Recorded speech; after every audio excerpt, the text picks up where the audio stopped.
This is just stuff. And it's become more important to you than living. Halo beautiful people, kali ini saya mau bahas film yang super bagus berjudul American Beauty. Karakter pertama kita yang merupakan narator di film ini bernama Lester Burnham.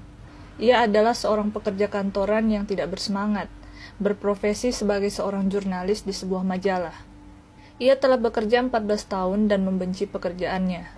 Dia juga tidak bahagia lagi dalam pernikahannya dengan Caroline, seorang agen real estate yang tergila-gila dengan uang.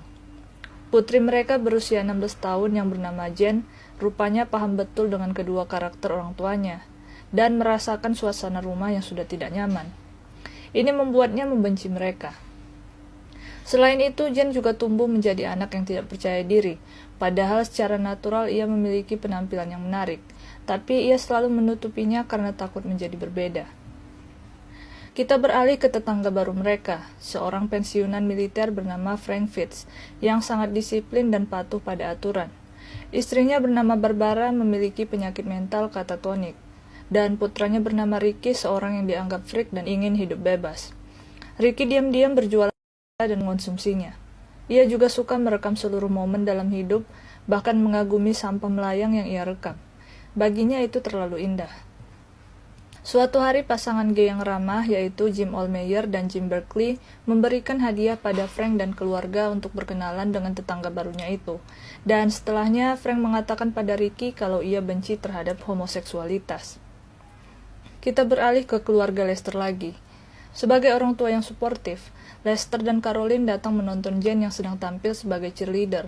Tapi Lester diam-diam malah jatuh cinta pada teman anaknya sendiri yang bernama Angela. Angela selalu mencerminkan dirinya sebagai gadis yang nakal, dan Jen yang selalu mendengarkan ocehannya tentang para laki-laki dengan tegas meminta Angela untuk tidak dekat-dekat dengan ayahnya yang sedari tadi melihatnya. Sementara Caroline sibuk mendekati pria sukses. Ia sangat ambisi dalam pekerjaannya sampai melewati batas yang membuatnya rela menjadi selingkuhan Buddy Ken, salah seorang agen real estate yang sukses. Suatu hari Lester diberitahu atasannya kalau ia akan di-PHK. Karena perusahaan harus memecat seseorang untuk menutupi kerugian perusahaan. Lester menyetujui hal itu, karena ia juga sudah muak bekerja 14 tahun di sana tapi tidak diberikan apresiasi. Akhirnya ia memeras atasannya dan meminta pesangon yang fantastis. Jika tidak diberikan, maka ia akan membongkar semua rahasia busuk atasannya. Dan karena ini, ia berhasil mendapatkan sejumlah pesangon yang fantastis. Ia juga membeli mobil impiannya yang sedari dulu dia inginkan.